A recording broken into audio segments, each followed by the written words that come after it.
एक ग्रेन्युलोसाइट और एक ए ग्रेन्युलोसाइट। जिसमें ग्रेन्यूल्स मौजूद हैं वो ग्रेन्युलोसाइट, जिसमें ग्रेन्यूल्स एब्सेंट हैं ए ग्रेन्युलोसाइट। अब ग्रेन्युलोसाइट भी आपकी 3 टाइप्स की, बेसोफिल, इयोसिनोफिल, न्यूट्रोफिल। ए ग्रेन्युलोसाइट 2 प्रकार की, मोनोसाइट, लिम्फोसाइट। बेसोफिल 0.5 से 1% थी, इयोसिनोफिल 2 से 3, न्यूट्रोफिल 60 से 65, मोनोसाइट 6 से 8, लिम्फोसाइट 20 से 25। सबसे ज्यादा थी आपकी न्यूट्रोफिल। न्यूट्रोफिल के बाद अगर हम बात करें ज्यादा में तो कौन आएगी आपकी? लिम्फोसाइट। अरे न्यूट्रोफिल के बाद कौन सी आएगी? लिम्फोसाइट। 60 से 65 के बाद 20 से 25। क्लियर? अब बेटा अगर पूरे का सीक्वेंस याद करना है तो एक ट्रिक बना लीजिए, इधर देखिएगा बेटा। नो लॉन्गर मंकी ईड बनाना, नो लॉन्गर मंकी ईड बनाना। मंकी अब केला नहीं खाता, कुछ और खा रहा है। नो लॉन्गर मंकी ईड बनाना, ठीक है? इधर देखिएगा बेटा, तो नो से हुआ एन, एन से हुआ neutrophil. Have a pin drop silence please. Neutrophils, ठीक है बेटा। एल से हुआ लिम्फोसाइट। ये सीक्वेंस है ज्यादा मात्रा से कम मात्रा की तरफ, किसका नंबर ज्यादा किसका नंबर कम। एम से हुआ मंकी के, एम से हुआ मोनोसाइट। ई से हुआ इयोसिनोफिल, इयोसिनोफिल। और लास्ट बी से हुआ बेसोफिल। तो नो लॉन्गर मंकी ईड बनाना, न्यूट्रोफिल, लिम्फोसाइट, मोनोसाइट, इयोसिनोफिल और बेसोफिल। ये हो गया सीक्वेंस आपका किस चीज का बेटा, कि कौन सी डब्ल्यूबीसी ज्यादा नंबर में, कौन सी डब्ल्यूबीसी कम नंबर में है। क्लियर? तो आप नीचे लिख लीजिए sequence of decreasing number of types of WBC. WBC की कौन सी टाइप कितनी है उसका ये सीक्वेंस है, लेकिन डिक्रीजिंग। सबसे ज्यादा न्यूट्रोफिल, उससे कम लिम्फोसाइट, उससे कम मोनो, उससे कम इयोसिनो और उससे कम आपकी बेसोफिल। क्लियर? न्यूट्रोफिल और मोनोसाइट इन दोनों का काम था फैगोसाइटोसिस। क्लियर? वहीं पर अगर मैं बात करूं बेसोफिल, बेसोफिल मैंने बांस्टिक बताई थी, इंफ्लामेटरी रिएक्शन का क्लियर काम होता है। उसके साथ साथ बेसोफिल आपकी हेपेरिन, हिस्टामाइन और सेरोटोनिन निकालती है। क्लियर? उसके बाद इयोसिनोफिल आपकी एलर्जी और इन्फेक्शन में इनका नंबर हाई हो जाता है। न्यूट्रोफिल, मोनोसाइट फैगोसाइटोसिस करती है, फॉरेन एजेंट्स का मतलब विदेशी माल का। लिम्फोसाइट आपकी इम्यूनो रिस्पॉन्स देती है। लिम्फोसाइट आपकी 2 प्रकार की थी, एक बी लिम्फोसाइट और एक T lymphocyte.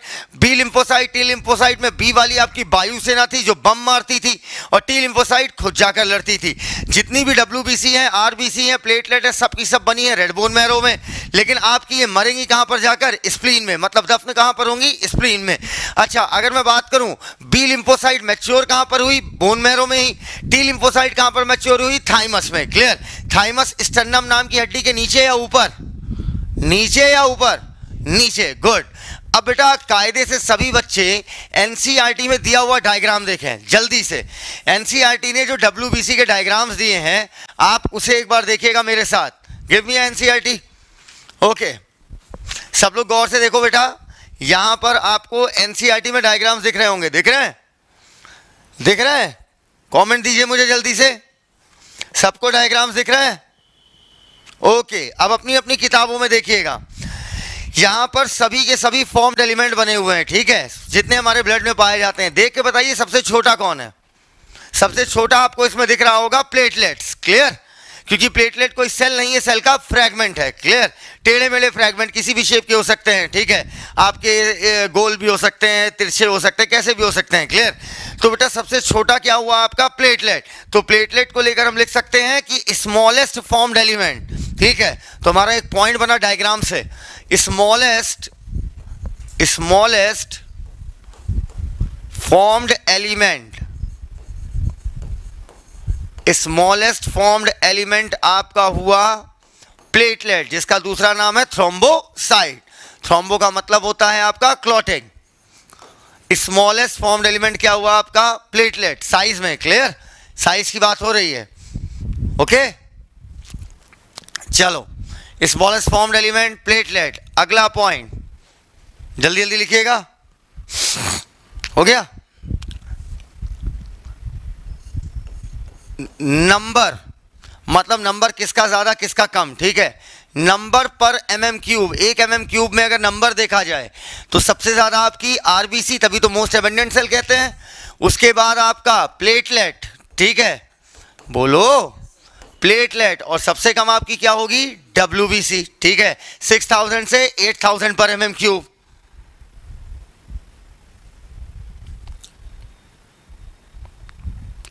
Mohammad Gulsaif, NCERT class 11th NCERT chapter number 18 page number 279, table 18.1। 18.1 मतलब 18वें चैप्टर की, सॉरी फिगर 18.1, 18वें चैप्टर का पहला फिगर। इतना लिख लिया, इतना लिख लिया। अब डायग्राम में सिर्फ आपको डब्ल्यूबीसी देखनी है। क्या देखनी है, डब्ल्यूबीसी। देख के बताइए सबसे बड़ी डब्ल्यूबीसी डायग्राम में कौन सी दिख रही है आपको, मोनोसाइट दिख रही होगी। देखिए जरा, मोनोसाइट सबसे बड़ी दिख रही होगी साइज में, ओके। तो अगला पॉइंट जो डायग्राम से निकल के आ रहा है वो है लार्जेस्ट डब्ल्यूबीसी आपकी कौन सी कहलाएगी, मोनोसाइट। अब बेटा अगर देखा जाए जनरल मोटा मोटा देखा जाए तो बेटा आरबीसी और डब्ल्यूबीसी जितनी बनी हुई हैं उनमें गौर से देखिए, आरबीसी का साइज छोटा है, डब्ल्यूबीसी का साइज बड़ा है। मिला, समझ में आ गया। आरबीसी का साइज छोटा है, डब्ल्यूबीसी का साइज बड़ा है। दिख रहा है या नहीं दिख रहा है, यस और नो, ओके। तो अब मैं अगला पॉइंट लिखूंगा इधर। बेटा यहां पर स्मॉलेस्ट फॉर्म्ड एलिमेंट प्लेटलेट हो गई। चलिए अब आगे बढ़िए।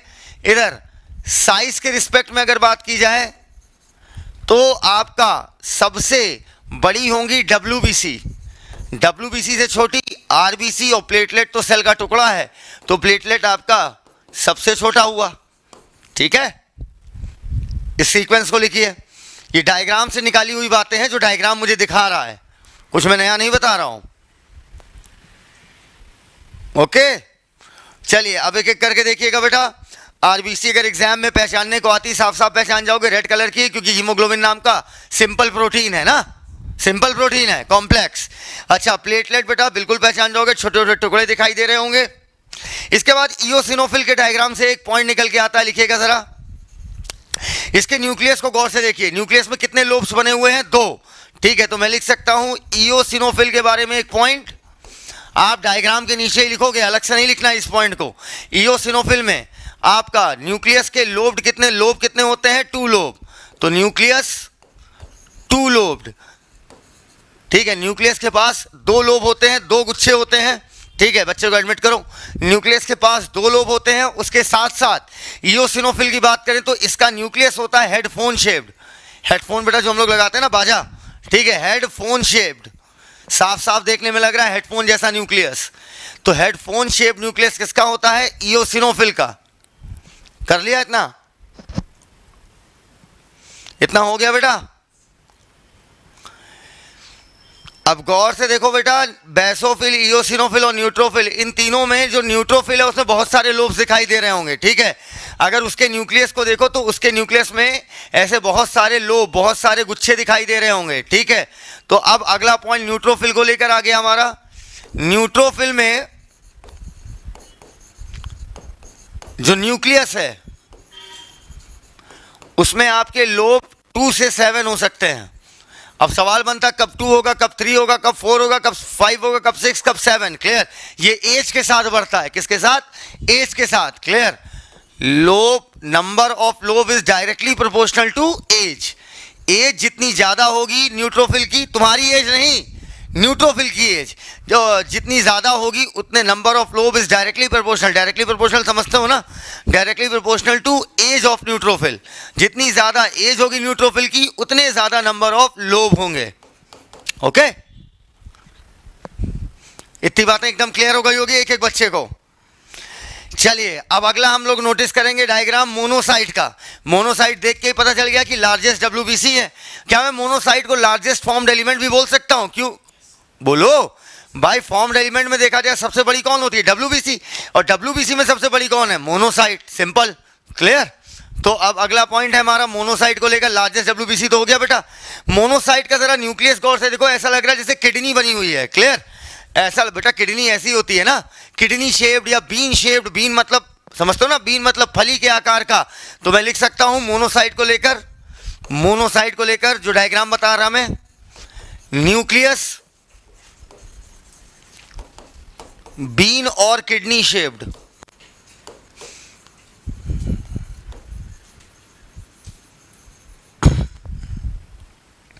ठीक है, लास्ट अब आपको देखना है बी लिम्फोसाइट और टी लिम्फोसाइट। मिला? अगर आप दोनों लिम्फोसाइट को देख लीजिए, चाहे बी देखिए चाहे टी देखिए, तो दोनों में जो न्यूक्लियस है वो काफी बड़ा एरिया ऑक्यूपाई किया है सेल का, मतलब सेल का अच्छा खासा एरिया आपका न्यूक्लियस ऑक्यूपाई किया है। साइटोप्लाज्म बस किनारे किनारे पाया जा रहा है। ठीक है, ठीक है, तो इसका मतलब मैं कह सकता हूं लिम्फोसाइट के केस में न्यूक्लियस इज लार्ज, न्यूक्लियस आपका लार्ज होगा, चाहे बी हो चाहे टी हो। ठीक है, इतने पॉइंट मैंने फिगर 9.1 से निकाले हैं, तो ऊपर आपको लिख लेना फिगर 9.1 से ये एक्सट्रैक्टेड पॉइंट है। एनसीईआरटी ने क्या ये सारी बातें कहीं लिखी हैं क्या? ये सिर्फ उन्होंने अपने फिगर से बताई है। समझदार को इशारा काफी है, क्लियर? अब बेटा एक एक फिगर को हमें एग्जाम में पहचानना है। एग्जाम में फिगर आ गया तो मैं पहचानूंगा कैसे? ठीक है, चलो आरबीसी तो एक बार पहचान लोगे। ठीक है, अब बेटा सवाल बनता है प्लेटलेट की कहानी, प्लेटलेट भी पहचान लोगे, टुकड़े दिख रहे होंगे। अब अगर बेटा इयोसिनोफिल, हमें साफ साफ दिख रहा है इयोसिनोफिल का हेडफोन शेप न्यूक्लियस। ठीक है, मतलब दो लोब। बेटा अगर कभी आपने हेडफोन जिंदगी में देखा हो तो बेटा हेडफोन ऐसे करके होता है ना, अरे जो लगा बाजा सुनते हैं लोग, लड़का लड़की, सुना होगा ना, देखा है कभी ऐसा? बोलोगे? अब बेटा गौर से देखो, अगर मैं एक हेडफोन बनाऊं तुम्हारे सामने, ये देखो बेटा एक हेडफोन बना रहा हूं, ये तो बस बेटा हल्की सी डंडी निकाल दो तो ये ई बन जाता है। ठीक है, तो इस तरीके से याद रखना, इयोसिनोफिल का आपका न्यूक्लियस कैसा होता है? Headphone shaped. याद हो जाएगा इस तरीके से, पक्का? तो अब क्या हुआ बेटा, ये अरे ई नहीं दिख रहा है तुम्हें? हेडफोन शेप न्यूक्लियस यार, 2 लोब। ठीक है, अब इधर देखना बेटा, न्यूक्लियस आपका न्यूट्रोफिल का क्या होता है? 2 से 7 लोब होता है। जितनी ज्यादा उम्र होगी उतने ज्यादा लोब बढ़ते चले जाएंगे। ठीक है, अब अगला है मोनोसाइट। आपको याद हो गया है कि न्यूक्लियस दिख रहा है एकदम साफ साफ, बीन या किडनी शेप्ड है। और लिम्फोसाइट का न्यूक्लियस क्या होगा? बड़ा। ठीक है, काफी बड़ा होगा, सेल के साइटोप्लाज्म को बहुत ज्यादा ऑक्यूपाई किया रहेगा। अब आइए अगला देखिए, इयोसिनोफिल हम देख के पहचान जाएंगे, हेडफोन शेप न्यूक्लियस।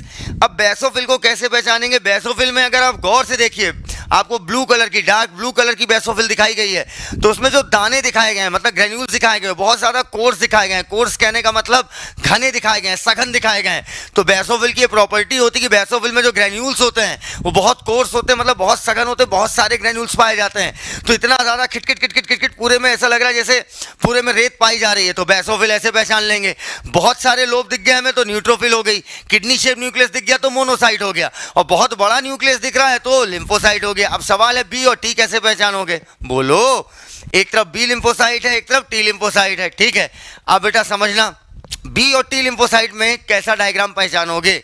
बेटा जो बी लिम्फोसाइट है और टी लिम्फोसाइट है, अब कायदे से समझना बेटा, अब तुम बड़े हो चुके हो। ठीक है, तो अगर मैं तुमसे बहुत प्यार से बोलूं कि बेटा बात मेरी मान जाओ, थोड़ा सा किनारे हो जाओ, तो तुम मान जाओगे। लेकिन अगर मैं तुमसे गुस्सा के बोलूं, टिर्रा के बोलूं, टिर्राना समझते हो ना, टिर्राना मतलब थोड़ा टिटिया के बोलूं, तो तुम हो सकता है बल्कि और फैल जाओ, कहो जाओ नहीं करेंगे।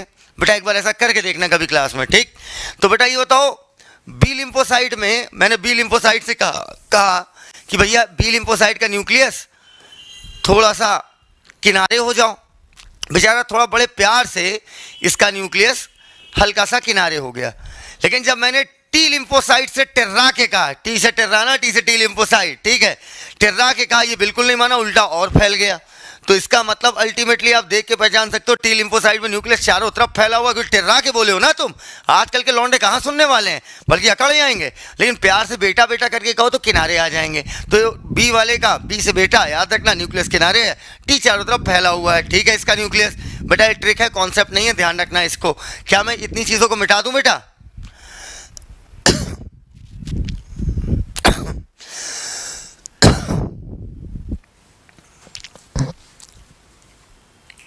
बाहर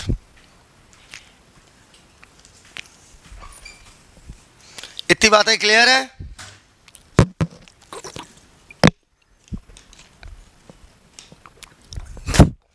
तो सोचिए डायग्राम से हमने कितनी सारी चीजों को एक्सट्रैक्ट कर लिया है ना, कितनी सारी बातें हमने डायग्राम के थ्रू सीख ली जो एनसीईआरटी में हमें लिखी हुई नहीं मिलती, लेकिन उससे सवाल एग्जाम में डायरेक्ट आ जाते हैं। ठीक है, तो चलिए इस तरीके से हमने ब्लड सिंपली जो आपका ब्लड है वो हमने खत्म कर लिया। ठीक है, अब बेटा हमारा अगला टॉपिक जो शुरू होने वाला है वो है ब्लड ग्रुप। अब सभी बच्चे क्या करेंगे, डायग्राम जो आपको दिख रहा है, ठीक है, एक बार पूरे डायग्राम को एक बार मन में मेमोराइज कीजिए। आपके पास टोटल 40 सेकंड है, एक बार अच्छे से देख लीजिए सारे डायग्राम को।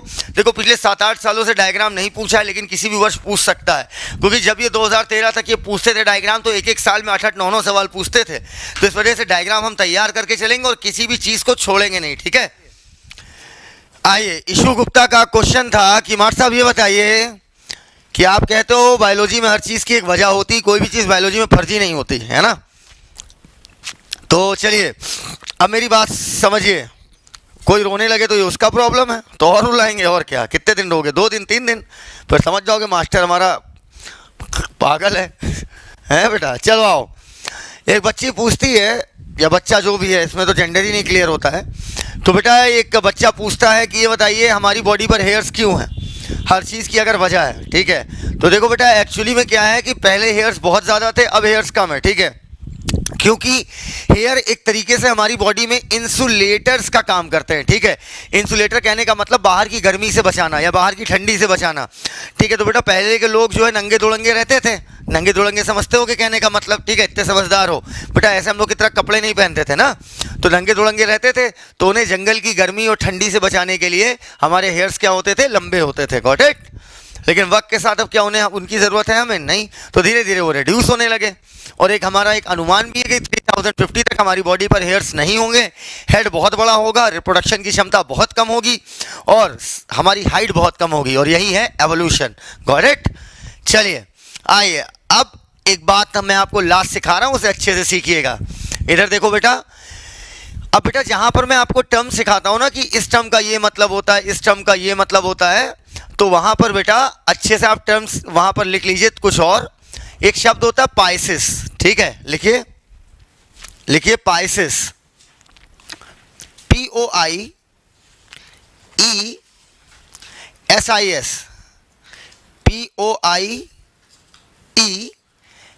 POIESIS। ठीक है, पाइसिस। पाइसिस का मतलब लिखिएगा प्रोडक्शन। प्रोडक्शन मतलब पैदा होना, किसी चीज को पैदा करना। लिखा? सॉरी, POIESIS, पाइसिस मतलब प्रोडक्शन। ठीक, चलो, कहीं पर अगर फीलिया शब्द इस्तेमाल हो, ठीक है, फीलिया, एक फीलिया का मतलब होता है लविंग। ठीक है, जिस चीज को प्यार करोगे वो चीज ज्यादा मात्रा में चाहोगे या कम? बोलेगा ज्यादा या कम? ज्यादा। Very good. फीलिया शब्द लग जाए, या कहीं पर साइटोसिस शब्द लग जाए, किसी के अंत में साइटोसिस या फीलिया शब्द लग जाए, इसका मतलब होता है इंक्रीज, किसी चीज का बढ़ जाना, इंक्रीज। और वहीं पर अगर कहीं पर शब्द लग जाए आपका पीनिया, PENIA, पीनिया, पीनिया का मतलब होता है डिक्रीज। अब चलिए इसका इस्तेमाल करते हैं हम लोग। पहले इतना लिखिए जल्दी से। हिदान शुक्ला मोड ले रहा है, होमो सैपियन फ्यूचरिस।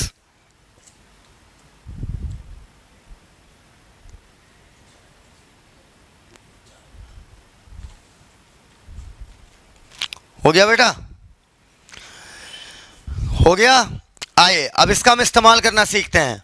पहले एक चीज सीख लो यार, अगर किसी नाम के पीछे कोई वर्ड लग रहा है, ठीक है, और हमें उसके बारे में लिखना है, तो हम क्या करते हैं, डैश करके उसका लिखते हैं। जैसे मान लो हमें लिखना है पाइसिस, अगर पाइसिस अंत में लगता है, अंत में लगता है मतलब सफिक्स, कोई चीज पहले लगती है इसका मतलब क्या हुआ, प्रीफिक्स।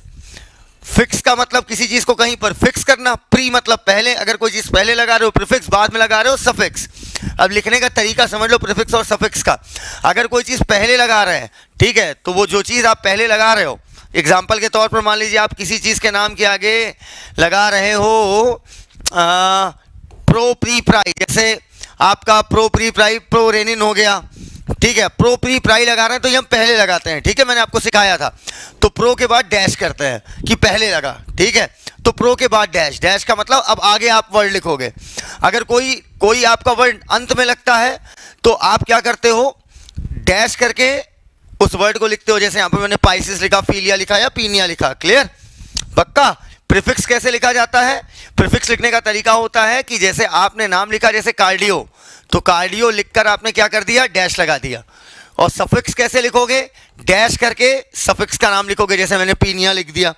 इतनी बातें क्लियर हो तो यस सर जल्दी से बोलो बेटा, जल्दी से बोलो, जल्दी, तेज तेज तेज, come on fast, very good. आइए अब दिमाग लगाइए और एक एक करके बताइए, रटना नहीं है और ना लिखना है कहीं ज्यादा, बस ये बेसिक कॉन्सेप्ट आपको याद रखना है। ये बताइए, अगर मैं बोल रहा हूं न्यूट्रोफिलिया हो रहा है, तो बताइए न्यूट्रोफिल इंक्रीज हो रही है या डिक्रीज हो रही है? जल्दी, न्यूट्रोफिल क्या हो रही है? इंक्रीज। जल्दी जल्दी आंसर दिया करो, ठीक है। अच्छा, अगर मैं आपसे कहूं न्यूट्रोफिलिया नहीं हो रहा है, न्यूट्रोपीनिया हो रहा है, इसका मतलब क्या हुआ? न्यूट्रोफिल आपकी क्या हो रही है, डिक्रीज या इंक्रीज? तेज तेज बोला करो, डिक्रीज, क्लियर। अच्छा, अगर मैं बोलूं इयोसिनोफिलिया हो रहा है, क्या हो रहा है? इयोसिनोफिलिया, तो बताओ इंक्रीज हो रहा है डिक्रीज हो रहा है? किस चीज का इंक्रीज? इयोसिनोफिल का, पक्का। अगर इयोसिनोफिल बढ़ जाए जरूरत से ज्यादा तो ये क्या कहलाएगा? इयोसिनोफिलिया। लेकिन अगर बोल रहा इयोसिनोपीनिया हो रहा है, इसका मतलब इयोसिनोफिल आपकी क्या हो रही है? डिक्रीज हो रही है, पक्का। अब ऐसे ही बेटा अगर मैं आपसे बोलूं बेसोफिलिया हो रहा है, क्या हो रहा है? बेसोफिलिया, तो बताओ कौन सी सेल आपकी डिक्रीज हो रही है? गलत, डिक्रीज नहीं इंक्रीज हो रही है, फीलिया लिखा है। हाँ तो पढ़ के बोलो ना, सुर में सुर काहे मिला रहे हो, लता मंगेशकर हो क्या? अब बेटा अगर मैं बोल रहा हूं बेसोपीनिया हो रहा है, तो इसका मतलब बेसोफिल आपकी क्या हो रही है? डिक्रीज हो रही है, क्लियर है, पक्का। चलो अब ऐसे ही बेटा अगर मैं बोल रहा हूं मोनोसाइटोसिस हो रही है, तो बताओ जल्दी से कौन सी सेल इंक्रीज कर रही है? मोनोसाइट। और अगर मैं बोल रहा हूं मोनोसाइटोपीनिया हो रहा है, तो ये आपका क्या हो रहा है? डिक्रीज हो रहा है। इतनी बातें क्लियर। अच्छा, अब अगर यहीं पर मैं बोल दूं आपसे कि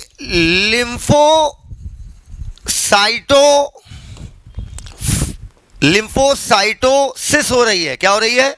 लिम्फोसाइटोसिस, तो बताओ लिम्फोसाइट इंक्रीज हो रही डिक्रीज हो रही है? हाँ, इंक्रीज या डिक्रीज? और वहीं पर अगर मैं बोलूं लिम्फोसाइटोपीनिया हो रहा है, तो इसका मतलब क्या हो रहा है? लिम्फोसाइट डिक्रीज हो रही है। रटना पड़ रहा है क्या? पक्का। अगर मैं बोल रहा हूं ल्यूकोसाइटोसिस हो रही है, ठीक है, ल्यूकोसाइटोसिस, तो ल्यूकोसाइटोसिस का मतलब क्या हुआ? ल्यूकोसाइट का मतलब WBC, ल्यूकोसाइटोसिस का मतलब WBC का बढ़ जाना, पक्का। अगर मैं बोल रहा हूं ल्यूकोसाइटोपीनिया हो रहा है, तो इसका मतलब क्या हुआ? WBC का घट जाना। अरे बोलो, कुछ भी रटना नहीं है क्या? ये सबका नाम अलग अलग करके रटना हो तो मैं एक चार्ट बनवाऊं जबरदस्ती का, बस ये 3 बातें याद करो, ठक से टिक मारोगे, क्लियर। अब अगली बात बेटा, पाइसिस का मतलब क्या होता है? प्रोडक्शन। RBC का प्रोडक्शन हो रहा है तो आप क्या बोलोगे? एरिथ्रोपाइसिस। और WBC का प्रोडक्शन हो रहा है तो क्या बोलोगे? ल्यूकोपाइसिस। बोलो। और वैसे ही अगर प्लेटलेट का प्रोडक्शन हो रहा है तो थ्रोम्बोपाइसिस।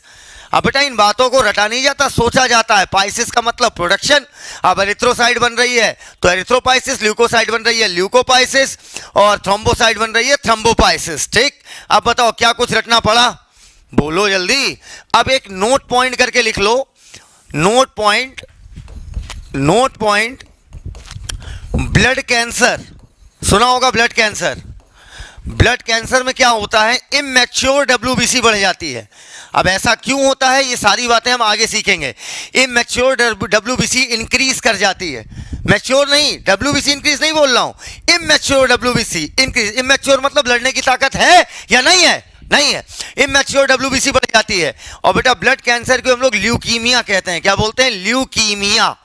ल्यूकीमिया ब्लड कैंसर में क्या होगा, इमेच्योर डब्ल्यूबीसी आपकी बढ़ जाएगी। चलो जल्दी से लिखिए, फिर हम आगे बातें करना शुरू करें।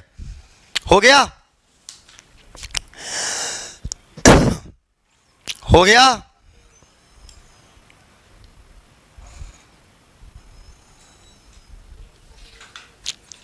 तो क्या आपको कोई भी चीज रटनी पड़ी क्या? इसी को बोलते हैं बेटा बायो में हर चीज कॉन्सेप्चुअल है, ठीक है। अब आपका अगर मैं बोल रहा हूं कि न्यूट्रोफिलिया हो गया मतलब न्यूट्रोफिल बढ़ गई, बेसोफिलिया हो गया बेसोफिल बढ़ गई, आपका इयोसिनोफिलिया हो गया इयोसिनोफिल बढ़ गई, मोनोसाइटोसिस हो गई तो मोनोसाइट बढ़ गई, लिम्फोसाइटोसिस लिम्फोसाइट बढ़ गई, डब्ल्यूबीसी बढ़ गई ल्यूकोसाइटोसिस हो गई। बोलो तो बेटा फीलिया या साइटोसिस, ठीक है, फीलिया या साइटोसिस टर्म अगर आता है तो इसका मतलब क्या हुआ, आपका इंक्रीज हो रही है। क्लियर? बोलो बेटा। और वहीं पर अगर आपका पीनिया शब्द आ रहा है मतलब डिक्रीज, पाइसिस का मतलब क्या हुआ, प्रोडक्शन, ठीक है। चलो Adarsh Verma, is there any doubt? Adarsh Verma, is there any doubt, any objection? You can ask frankly, come on, be fast guys. Adarsh Mishra, मैं सिर्फ आपसे पूछ रहा हूं, बाकियों का नो समझ में आया। Adarsh Mishra, is there any doubt?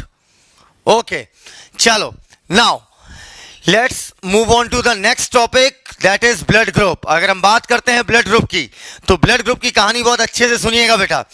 अब असल में एक साहब थे, जरा एक कुर्सी दीजिएगा, एक अच्छी सी कहानी है ब्लड ग्रुप को लेकर। अब बेटा एक साहब थे जिनका नाम था कार्ल लैंडस्टाइनर। क्या नाम था? Karl Landsteiner. तो पूरा नाम मत याद रखिएगा, बस लैंडस्टाइनर याद रखिएगा, ठीक है। अब इधर देखना बेटा, लैंडस्टाइनर साहब की क्या कहानी थी।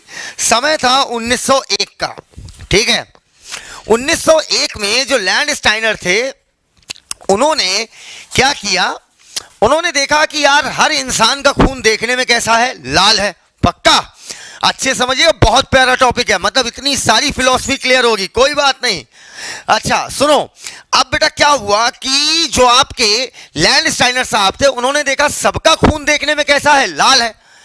तो उन्होंने कहा किसी का खून किसी को चढ़ा दो, क्या फर्क पड़ता है, क्योंकि सबका खून देखने में कैसा है, एक जैसा है।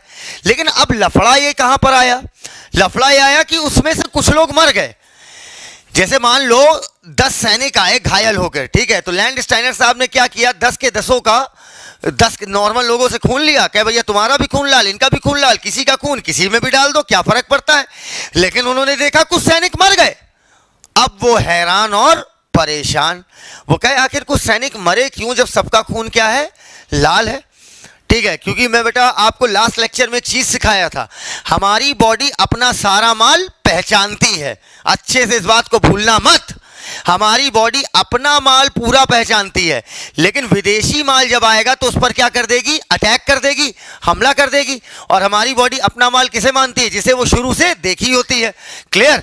तो हमारी बॉडी क्या, अगर एक नॉर्मल बॉडी है तो क्या अपनी सेल पे अटैक करेगी, नहीं। लेकिन अगर बाहर से बैक्टीरिया आएगा तो वो विदेशी माल है, विदेशी आइटम आया तो उस पर क्या कर देगा, हमला कर देगा। पक्का? अब बेटा सवाल ये है मेरा कि लैंडस्टाइनर साहब बेहद हैरान, यार उस समय 1901 चल रहा था, 1901, हैरान होना वहां पर वाजिब था कि भाई सबका खून लाल, किसी का किसी को चढ़ाओ तो कुछ लोग मरे क्यों। वो समझ गए पक्का कुछ ना कुछ तो लफड़ा है, जिसको कुछ लोगों की बॉडी पहचान गई तो हमला नहीं करी, अपने माल की तरह ट्रीट करी, और कुछ लोगों की बॉडी ने उसको पराये माल की तरह ट्रीट किया। जिसने पराये माल की तरह ट्रीट किया वो बेटा पिला गए, लेकिन जिन्होंने अपने माल की तरह ट्रीट किया वो बेटा जिंदा रहे।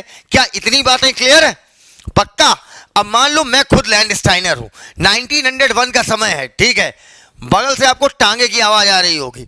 अब इधर देखना बेटा, ये 2 लोग थे, ठीक है, इन्हें खून चढ़ाया गया क्योंकि देखा गया इनका भी खून लाल है। तो लैंडस्टाइनर साहब ने हमसे कहा कि बेटा एक काम करो, तुम्हारा भी खून लाल है, बेटा बेटे तो हम उनके नहीं है, खैर तुम्हारा भी खून लाल है, इनका भी खून लाल है, तो इन दोनों को अपना खून दे दो। लेकिन ये वाला मर गया और ये वाला जिंदा था। लैंडस्टाइनर साहब हैरान हो गए, कि मरो तो ससुर दोनों मरो, ना मरो तो दोनों जिंदा रहो। इसका मतलब कुछ ना कुछ तो लफड़ा है, खून लाल भले है हम दोनों का, लेकिन कुछ ना कुछ अंतर है। तो बताओ ए और बी वाले में किसके ब्लड ने या किसकी बॉडी ने, बोल दीजिए किसकी बॉडी ने उस ब्लड को अपने माल की तरह ट्रीट किया, ए ने या बी ने? जल्दी, ए ने? पक्का? लेकिन बी वाले ने उसे पराये आइटम की तरह ट्रीट किया और अल्टीमेटली उस पर क्या कर दिया, अटैक कर दिया, ठीक है, और वो खून जम गया और बंदा मर गया। पक्का। आइए, जब उन्होंने चुल्ला उठाया, क्या उठाया, चुल्ला मतलब माइक्रोस्कोप, जब माइक्रोस्कोप उठाया और खून की डिटेल जांच करना शुरू किए, तो उन्होंने डिटेल जांच में किया, देखा, जब उन्होंने कई सारे लोगों की आरबीसी उठाकर देखी, लैंडस्टाइनर के बाद भी साइंटिस्ट आए, अब हम सबका जिक्र एक साथ कर रहे हैं, ठीक है, तो उन्होंने देखा कि जो आरबीसी है, आरबीसी मतलब रेड ब्लड सेल, ठीक है, जो आरबीसी है उन्हें अलग अलग लोगों के खून में 4 प्रकार की आरबीसी मिली। कितने प्रकार की? 4। सबका खून लाल है क्योंकि हीमोग्लोबिन सब में मौजूद है। देखो, जब भी आप 1901 में लैंडस्टाइनर की बात करो तो बिहेव लाइक अ लैंडस्टाइनर। आप पता है आप हिस्ट्री में दी गई थ्योरीज को इतना बेहतर क्यों नहीं समझ पाते हो? क्योंकि आप उस समय में नहीं जाते हो, आप इस समय जो जानते हो उस कॉन्सेप्ट को उस पर अप्लाई कर रहे होते हो। नहीं, जब मैं लैंडस्टाइनर पढ़ा रहा हूं, behave like a Landsteiner, when I am talking about Mendel, वो बिहेव लाइक मेंडल। जब मैं मेंडल जेनेटिक्स पे बातें करूंगा तो मेंडल पे बातें करूंगा। जब मैं मेंडल पे बात करूंगा तो आप में से एक भी बच्चा ना डीएनए का नाम लेगा, ना जीन का नाम लेगा, ना क्रोमोसोम जैसी चीजों का नाम लेगा, क्योंकि मेंडल के समय में ये सारी चीजें नहीं पता थी उसको। Got it? तो जब जिस समय जिस वैज्ञानिक की बात की जाए, केमिस्ट्री में भी बेटा यही किया करो, जब आप बात करो थॉमसन की तो रदरफोर्ड के बारे में मत सोचो, जब रदरफोर्ड के बारे में पढ़ो तो फिर उसके आगे के बारे में मत सोचो, पहले जो थे उनके बारे में सोचो। अरे, क्योंकि पहले वाले के बारे में तो पता होगा ना आगे वाले साइंटिस्ट को। बोलो भाई। तो बेटा, when I am talking about Landsteiner then behave like a Landsteiner. तो लैंडस्टाइनर ने पहले तो ये समझा कि यार सबका खून लाल है, किसी का किसी को चढ़ा दो तो बॉडी कोई रिएक्शन देगी नहीं, क्योंकि उसे अपना माल मानेगी, लाल लाल चीज आई। लेकिन बाद में लफड़ा क्या आया? लफड़ा ये आया कि कुछ लोग मर गए। लैंडस्टाइनर ने कहा पक्का कुछ ना कुछ खून में अंतर है, डिफरेंस है, जिसे किसी की बॉडी ने पहचाना और किसी ने बॉडी ने नहीं पहचाना। जिन्होंने पहचाना वो तो जिंदा थे, जिन्होंने नहीं पहचाना वो पिला गए। पक्का। अब समझना बेटा, उन्होंने अलग अलग लोगों की जब आरबीसी देखी तो उन्हें 4 डिफरेंट टाइप की आरबीसी मिली। उन्होंने देखा कि एक पहला वाला जो बंदा था उसकी आरबीसी में कुछ ऐसे बक्से टाइप की स्ट्रक्चर थी। किस टाइप की? बक्से टाइप की। बाकी सब कुछ सेम था, बस इसमें क्या अलग से लगा हुआ था? बक्सा। अगले वाले की जब आरबीसी गौर से देखी तो उन्होंने देखा कि इसमें कुछ जिगजैग टाइप का आइटम लगा हुआ है। पक्का, बिल्कुल दांतेदार समझते हो ना, ऐसे टीथ निकले हुए हैं जिसमें, ठीक, इस टाइप का आइटम था। जब उन्होंने तीसरे बंदे की आरबीसी देखी तो उन्होंने देखा इस पे बक्सा भी है और इस पे दांत वाला स्ट्रक्चर भी है, मतलब पहले और दूसरे वाला दोनों इसी पर है।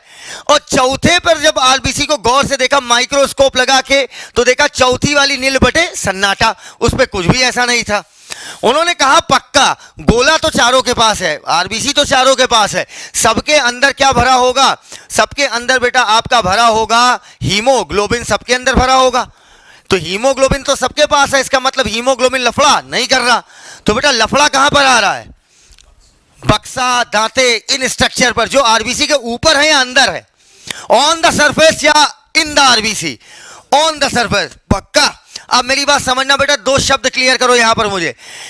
एक शब्द होता है एंटीजन, एक शब्द होता है एंटीबॉडी। आप बहुत कंफ्यूज रहते हो एंटीजन और एंटीबॉडी में, और जब तक मैं इसे क्लियर नहीं कर लूंगा मैं आगे नहीं बढ़ूंगा, मैं पहले ही बता दे रहा हूं, ठीक है?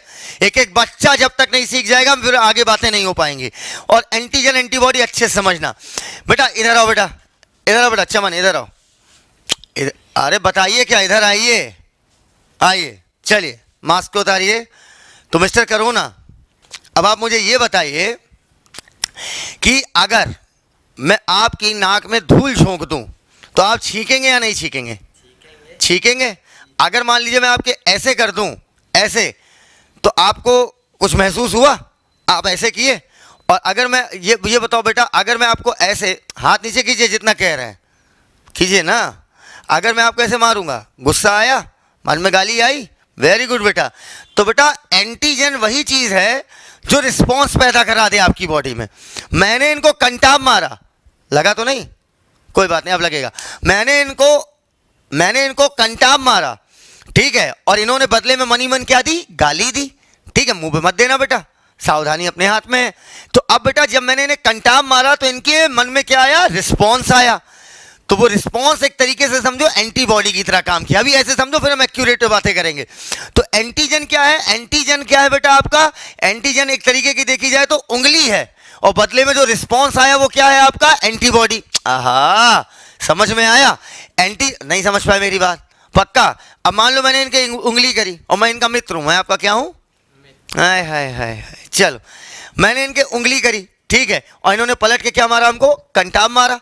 तो इसका मतलब उंगली क्या है? एंटीजन, और जो रिस्पॉन्स आया वो क्या है? एंटीबॉडी। क्लियर? यहां तक बातें समझ में आ गई? अच्छा बेटा एक बात बताओ, कभी बुखार आया है? आया है। अच्छा इधर तो ये बताओ, कभी बेटा बैक्टीरिया का नाम सुना है? सुना तो है सर। मान लीजिए आपने जो है आपकी बॉडी के अंदर, आपके शरीर के अंदर, ठीक है, इस कोमल शरीर के अंदर बैक्टीरिया किसी छेद से घुस गया, तो आपको शाम को सुबह बुखार आएगा कि नहीं आएगा? आएगा। आपकी बॉडी लड़ना चाहेगी कि नहीं लड़ना चाहेगी? खुद को बचाना चाहेगी। देखो मतलब किस क्लास तक पढ़े हैं आप? 9 तक पढ़ डाले हैं। अभी पढ़ाई चल रही कि नहीं? नहीं चल रही, पढ़ाई से मुक्ति। अच्छा चलिए, अब ये बताइए कि अगर आपकी बॉडी में बैक्टीरिया गया, आप कह रही हैं आपकी बॉडी लड़ेगी, ठीक है, वो उस बैक्टीरिया के खिलाफ कुछ ना कुछ रिस्पॉन्स देगी।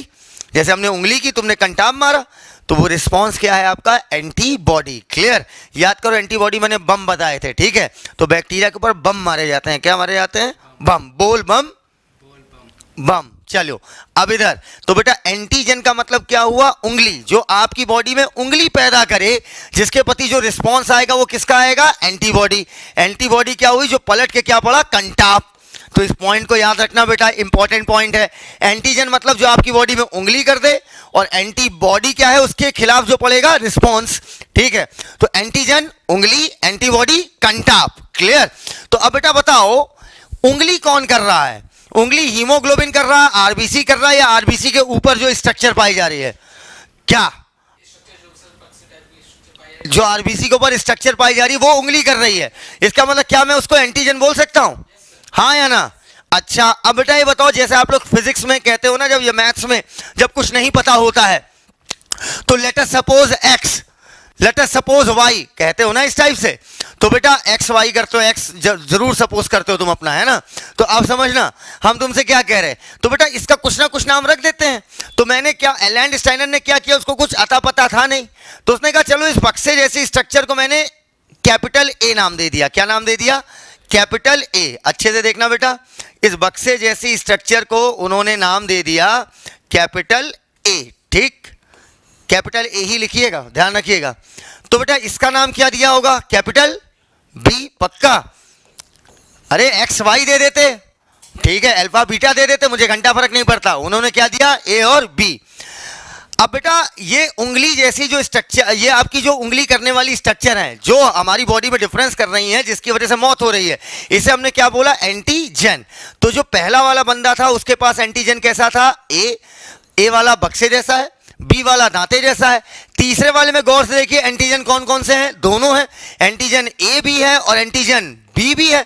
और चौथे वाले में एंटीजन है या नहीं है? जल्दी बताओ। नहीं है। तो इसमें मैंने एंटीजन के लिए क्या लिख दिया? इसमें एंटीजन एब्सेंट, तो जीरो। जीरो मतलब एंटीजन नहीं है। अरे जीरो मतलब नील बटे बेटा सन्नाटा। क्लियर? अब पहली बात याद रखना, जैसा एंटीजन, क्या बोला? जैसा एंटीजन वैसा ब्लड ग्रुप। पहली बात, जैसा एंटीजन वैसा ब्लड ग्रुप। दोबारा बोल रहा हूं, जैसा एंटीजन वैसा ब्लड ग्रुप। क्लियर? अब बताओ अगर एंटीजन ए है तो ब्लड ग्रुप क्या आएगा? जल्दी बोलो।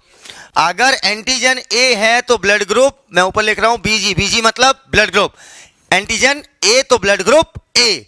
ब्लड ग्रुप बी होगा क्योंकि एंटीजन यहां पर क्या दिया हुआ है? बी।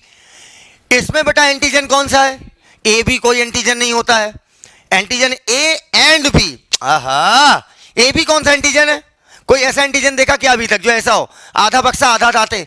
बेटा अलग अलग है ना, तो अलग अलग पढ़ा जाता है। याद रखना एंटीजन ए बी नाम की कोई चीज नहीं होती, antigen A and B. Clear? तो बेटा अगर एंटीजन ए एंड बी दोनों है तो ब्लड ग्रुप क्या कहलाता है? A B. A B blood group है, एंटीजन ए बी कुछ नहीं होता है। क्लियर? तो ए एंड बी। अच्छा, अगर एंटीजन नहीं है तो मैंने क्या बोल दिया? जीरो। आहा, एंटीजन अब्सेंट तो मैंने ब्लड ग्रुप क्या बोल दिया? जीरो। क्लियर? बाद में बेटा क्या हुआ, क्योंकि हम ब्लड ग्रुप का नाम अल्फाबेट से ले रहे थे, ए बी, तो बाद में इसी जीरो ब्लड ग्रुप को हम पढ़ने लगे ओ। क्लियर? एकदम क्लियर। जीरो कैसे दिखता है? ओ जैसा। तो कंफ्यूजन ना हो, क्योंकि बेटा अल्फाबेट के साथ आप एक न्यूमेरिक यूज कर रहे हो, क्लियर, न्यूमरल यूज कर रहे हो, इस वजह से हमने क्या किया, जीरो को क्या पढ़ने लगे बाद में ओ, वरना ओ ही आपका क्या है? Zero blood group. Got it? अब बेटा ये बताओ, जैसा एंटीजन वैसा ब्लड ग्रुप। सहमत है इतनी बात से? तो चलो जल्दी से बताओ, मेरा एक स्टेटमेंट है, सही है या गलत? Blood group A have antigen A, blood group B have antigen AB, blood group AB have antigen A and B, blood group O have antigen O, full stop। सही है या गलत? क्यों?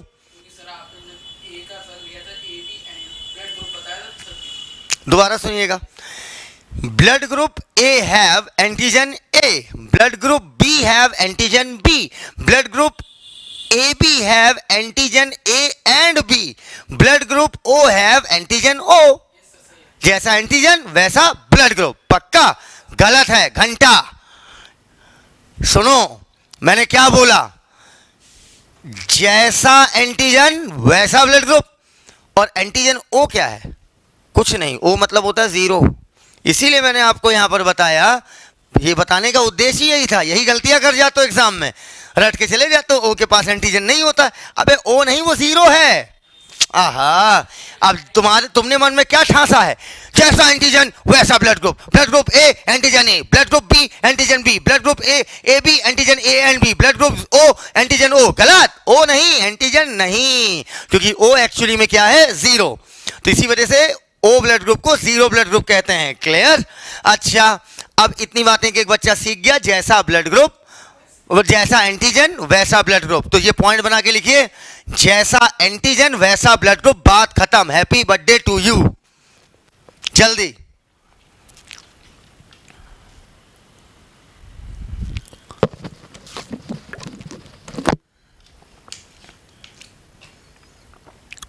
हो गया? हो गया? ये समझ में आया इसको बताने का उद्देश्य? तो बेटा जो भी बताओ ना, ये मत सोचो वो किसी ना किसी वजह से बताया जा रहा है, एक बड़ी लंबी प्लानिंग के साथ बताया जा रहा है। क्वेश्चन में वो चाहे जैसा घुमाए, आप तो नहीं घूमोगे इसमें। चलो अब बताओ, ब्लड ग्रुप, ब्लड कौन सा ऐसा ब्लड ग्रुप है जिसमें ए बी एंटीजन है? कौन सा ऐसा ब्लड ग्रुप है जिसमें ए बी एंटीजन है? हाँ, ऐसा कोई ब्लड ग्रुप नहीं जिसमें ए बी एंटीजन हो, क्योंकि ए बी कोई एंटीजन है ही नहीं। एंटीजन होता है ए एंड बी। अरे एंटीजन अभी तक आपने कितने प्रकार के पढ़े? सिर्फ दो। एक ए एंटीजन होता है, एक बी। दोनों मौजूद है तो ब्लड ग्रुप ए बी, नहीं मौजूद है ब्लड ग्रुप जीरो या ओ। क्लियर? अब बेटा लैंडस्टाइनर साहब ने दो नियम दिए हैं, ठीक है? इन दो नियमों को आपको बहुत कायदे से दिमाग में ठांस के रखना है। कैसे रखना बेटा? ठांस के, जिन्हें बोलते हैं लॉज ऑफ लैंडस्टाइनर, लैंडस्टाइनर के नियम। तो अगला यहां पर बात है लॉज ऑफ लैंडस्टाइनर। लैंडस्टाइनर साहब ने दो नियम दिए हुए हैं। पहला नियम लिखना चालू करिए। पहला नियम पहले ये लिख लिया, एंटीजन मतलब उंगली, एंटीबॉडी मतलब कंटाप। बेटा एंटीजन एंटीबॉडी समझ गया? दिक्कत कौन कर रहा है आपका? दूसरे की बॉडी में रिस्पॉन्स कौन पैदा करा रहा है? एंटीजन। क्लियर? वही बक्सा दांते। ठीक, चलो लैंडस्टाइनर फर्स्ट लॉ लिखो बेटा। फर्स्ट लॉ लिखो जल्दी से। अगर, क्या बोला? अगर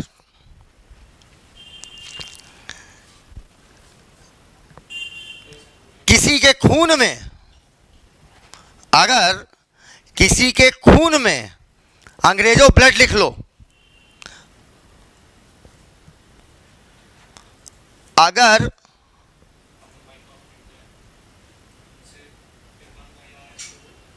हाँ है नहीं आपके पास? तुरंत बोलिए, तुरंत। अगर किसी के ब्लड में या किसी के खून में कोई पार्टिकुलर एंटीजन पाया जाता है, पहले लिख लो फिर समझाते हैं। आओ, अगर एक तो इस बोर्ड बेटा राइटिंग माशाल्लाह गजब बनती है ना, बहुत प्यारी बनती, क्या बात है। मतलब हम खुद दोबारा पढ़ने में समझ नहीं पाते हमने लिखा क्या है। अगर किसी के ब्लड में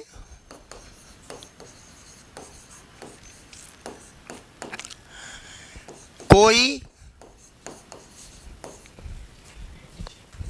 अगर हिंदी में कोई गलती हो तो माफ़ी करिएगा, माफ़ी दीजिएगा, थोड़ी हिंदी मेरी राइटिंग बहुत अच्छी है ना, नहीं राइटिंग वाकई में अच्छी, मजाक की बात नहीं है हाँ, लेकिन हिंदी में थोड़ा सा मतलब ई आ ऊ हो जाता हमसे, है ना। तुम लोग से भी हो जाता होगा, बहुत टाइम हो गया होगा, है ना बेटा, 12वीं दी है। अगर किसी के ब्लड में कोई पार्टिकुलर एंटीजन प्रेजेंट है, प्लस मतलब प्रेजेंट है, तो उसका करेस्पॉन्डिंग, उसकी लिख लो, बच्चियां खुश हो जाएंगी, तो उसकी करेस्पॉन्डिंग एंटीबॉडी अब्सेंट होगी। अब आधे से ज्यादा लोग लिख तो रहे हैं, लेकिन लिखते वक्त मन में सवाल आ गया, गुरुजी करेस्पॉन्डिंग एंटीबॉडी क्या होती है? बता रहे, सब्र करो, ठीक है। अगर किसी के ब्लड में कोई पार्टिकुलर एंटीजन प्रेजेंट है तो उसकी करेस्पॉन्डिंग एंटीबॉडी अब्सेंट होंगी। चलिए सिखाएं, सिखाएं बेटा, चलो आओ इधर देखो, इधर देखना बेटा और अच्छे से सीखना इस चीज को। देखो मैंने यहां पर क्या बोला कि एंटीजन आपके कितने प्रकार के हैं? 2 प्रकार के आपने पढ़े अभी तक, एक है एंटीजन ए और एक है एंटीजन बी। एंटीजन ए के खिलाफ कौन सी एंटीबॉडी काम करेगी, ए या बी? Common sense, clear. तो एंटीजन ए के खिलाफ, एंटीजन ए के खिलाफ कौन सी एंटीबॉडी बनेगी? ए एंटीबॉडी, पक्का। और एंटीजन बी के खिलाफ कौन सी एंटीबॉडी बनेगी? बी। अरे एंटीजन ए के खिलाफ कौन एंटीबॉडी बनेगी आपकी? ए। एंटीजन बी के खिलाफ कौन सी एंटीबॉडी बनेगी? बी। एंटीजन क्या है? उंगली, और एंटीबॉडी क्या है? कंटाप, पक्का। तो एंटीजन ए और एंटीबॉडी ए, ठीक है। ये बताओ एंटीजन ए के खिलाफ कौन काम करेगा? दोबारा बताओ। एंटीबॉडी, पक्का। एंटीजन के खिलाफ एंटीबॉडी काम करती है, उसके रिस्पॉन्स में बनती है ना। अगर एंटीजन वो आपका कोई बाहरी एंटीजन बॉडी में घुसा तो उसके खिलाफ में क्या बनेगी? एंटीबॉडी। अच्छा, एंटीजन ए के खिलाफ हमारी बॉडी क्या बनाएगी? एंटीबॉडी ए। एंटीजन बी के खिलाफ हमारी बॉडी क्या बनाएगी? एंटीबॉडी बी, ठीक है। अब मेरा एक सवाल है आपसे, ये बताइए जल्दी से कि एंटीजन और एंटीजन के खिलाफ एंटीबॉडी काम करती है, बात सत्य है, ठीक। अब लेकिन क्या सेम एंटीजन सेम एंटीबॉडी एक ही खून में रह सकती है? कॉमन सेंस लगाइएगा। एंटीजन ए और एंटीबॉडी ए दोनों मेरे खून में रह सकती हैं?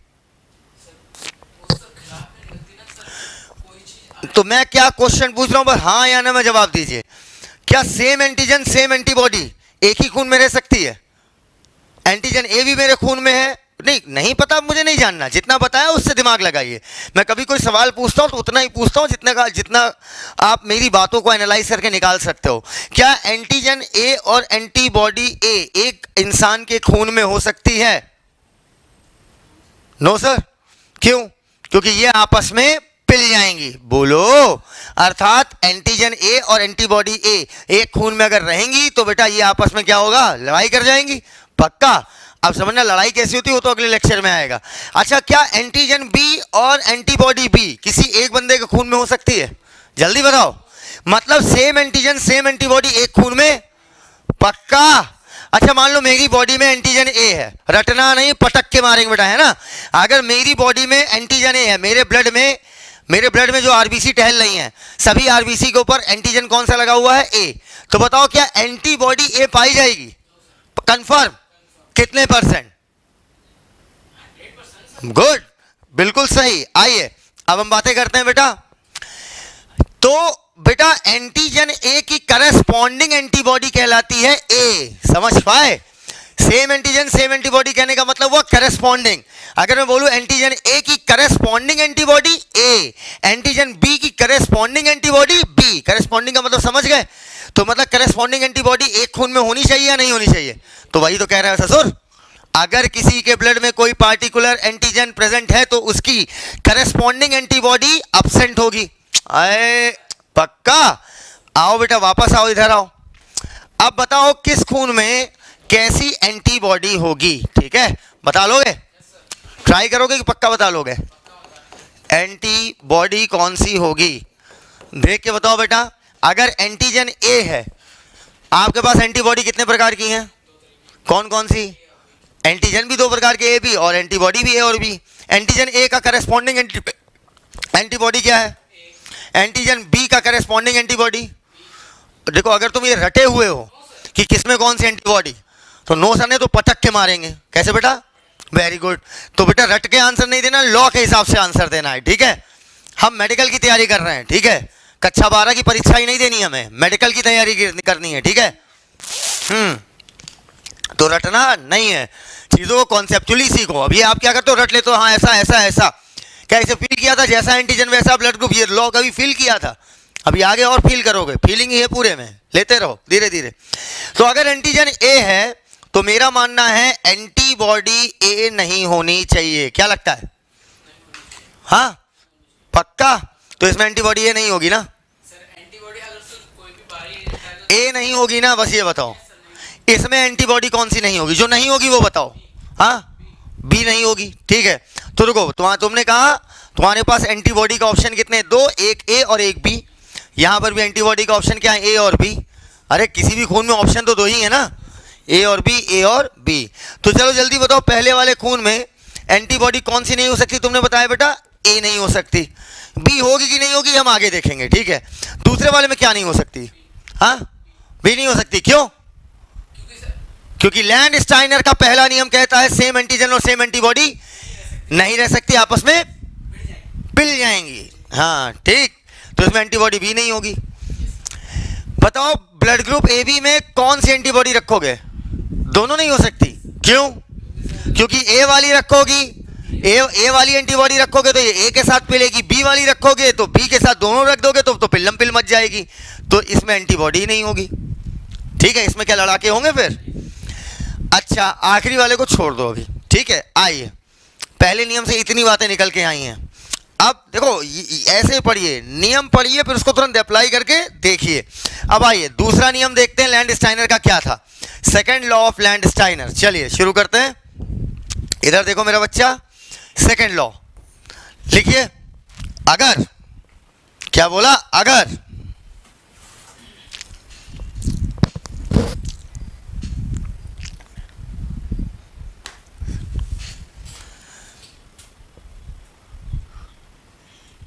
कोई पार्टिकुलर एंटीजन अब्सेंट होगा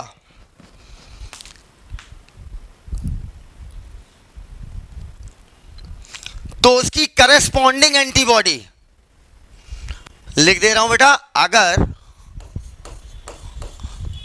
ऐसे भी लिख सकते हो अगर किसी के ब्लड में, अब अंडरस्टूड है, ये सब ब्लड की कहानी चल रही है। अगर कोई पार्टिकुलर एंटीजन अब्सेंट होगा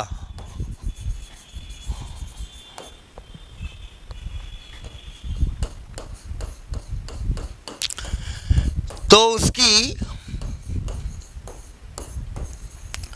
करस्पॉन्डिंग समझ गए हो ना क्या होता है? हाँ बिल्कुल, करस्पॉन्डिंग एंटीबॉडी प्रेजेंट होगी। इसका एक ही एक्सेप्शन है, बस इतना लिख लीजिए पहले। हो गया? अब ये जो एक्सेप्शन है वो अभी नहीं समझ में आएगा, अगले लेक्चर में समझ में आएगा। लिख लीजिए not applicable on RH factor. अब आरएच फैक्टर की क्या कहानी है ये नेक्स्ट लेक्चर में आएगा। Not applicable on RH factor, ठीक है? हो जाए तो फिर प्रैक्टिस कराऊं।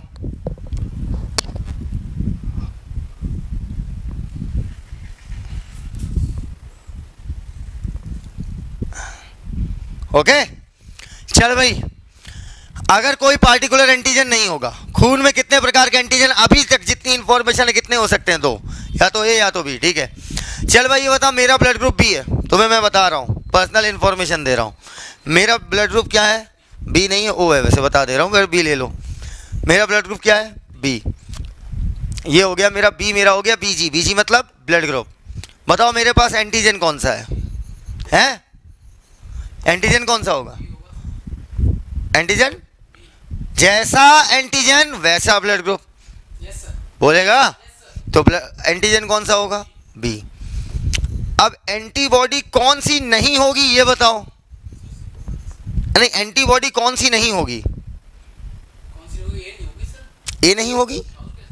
आराम से, कंफ्यूज मत हो, आराम से। जैसा एंटीजन वैसा ब्लड ग्रुप। और पहला नियम कहता था कि जो एंटीजन प्रेजेंट होगा उसकी करस्पॉन्डिंग एंटीबॉडी नहीं होगी। और कॉमन सेंस लगा, होनी भी नहीं चाहिए यार, सेम सेम पिल जाएंगे आपस में, फिर बचा नहीं पाओगे अपने आप को। तो बताओ अगर एंटीजन बी है तो कौन सी एंटीबॉडी नहीं होगी पूछ रहा हूं। हाँ, बी नहीं होगी, पक्का? ठीक है, अब दूसरा नियम पढ़ो कि अगर कोई पार्टिकुलर एंटीजन अब्सेंट होगा, इसमें कौन सा एंटीजन अब्सेंट है पूछ रहा हूं। अबे कौन सा अब्सेंट है देख के बताओ। ए अब्सेंट है तो उसकी करस्पॉन्डिंग एंटीबॉडी प्रेजेंट होगी।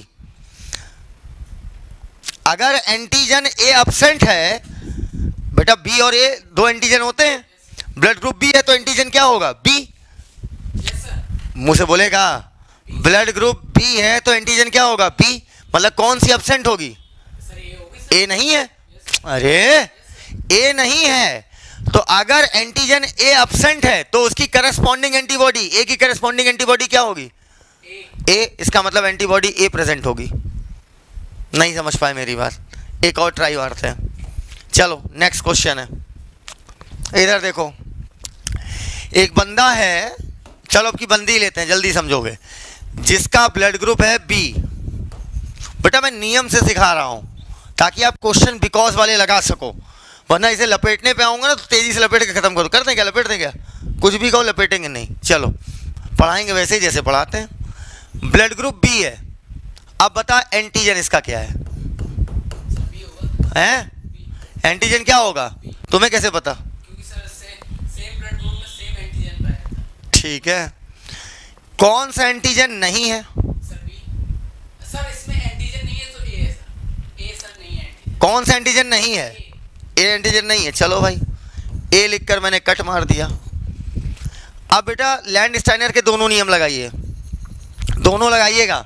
एक लगाएंगे तो फिर आगे फंस जाएंगे, दोनों लगाइए।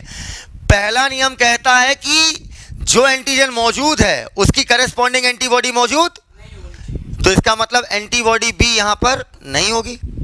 अरे एंटीजन बी है तो एंटीबॉडी बी नहीं होगी।